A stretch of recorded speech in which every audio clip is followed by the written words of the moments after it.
Kéo tay xuống nhá. Chị Tú Anh ơi. Chị Tú Anh ơi.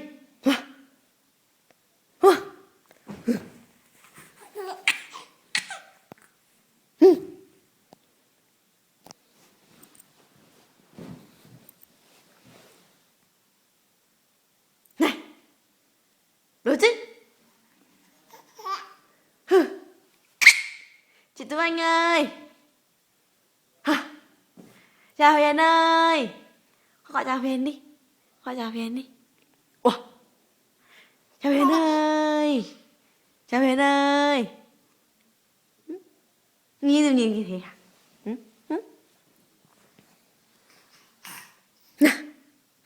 Này. Này.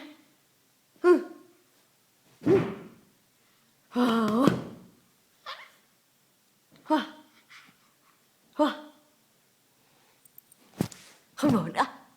Không quay video nữa. Này. Này. Không quay nữa. Không quay nữa. Chúng nó cười không? Cười chứ. Cười chứ. Cười chứ. Cười này.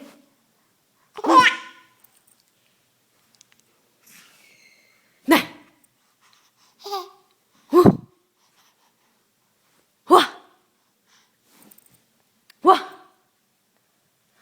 Này thì cười này. Này.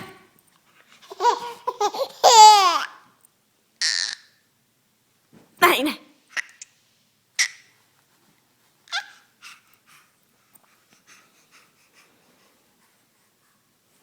Này.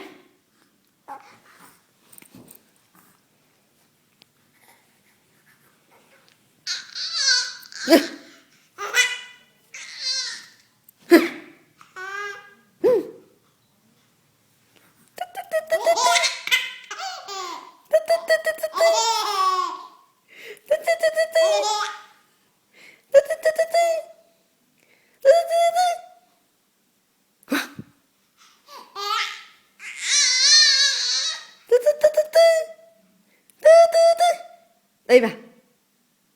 Đây mà. Đây mà.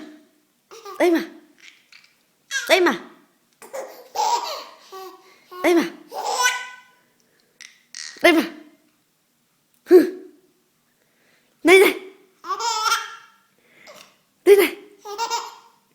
Đây này.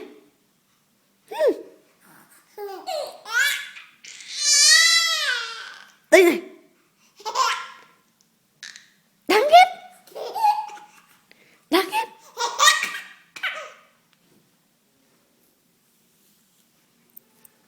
Đáng ghét. Đáng ghét. Đáng ghét.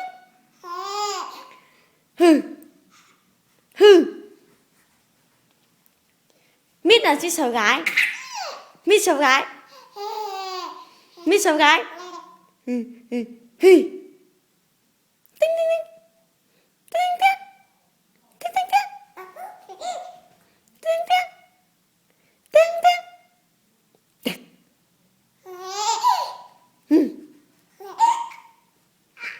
Cười gì mà cười. Chị Tú Anh ơi. Chị Tú Anh ơi đi. Chị Tú Anh ơi. Chị Tú Anh ơi nhá.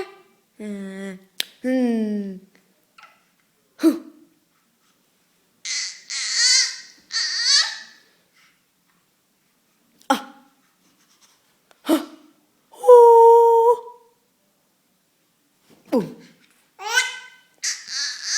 Bùm. Bùm. Bùm này. Bùm này. Bùm.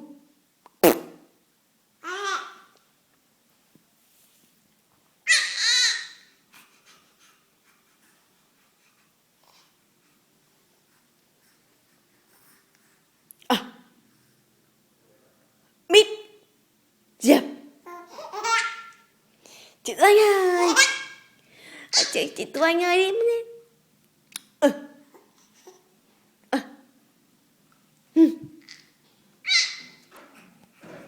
Tại em tí.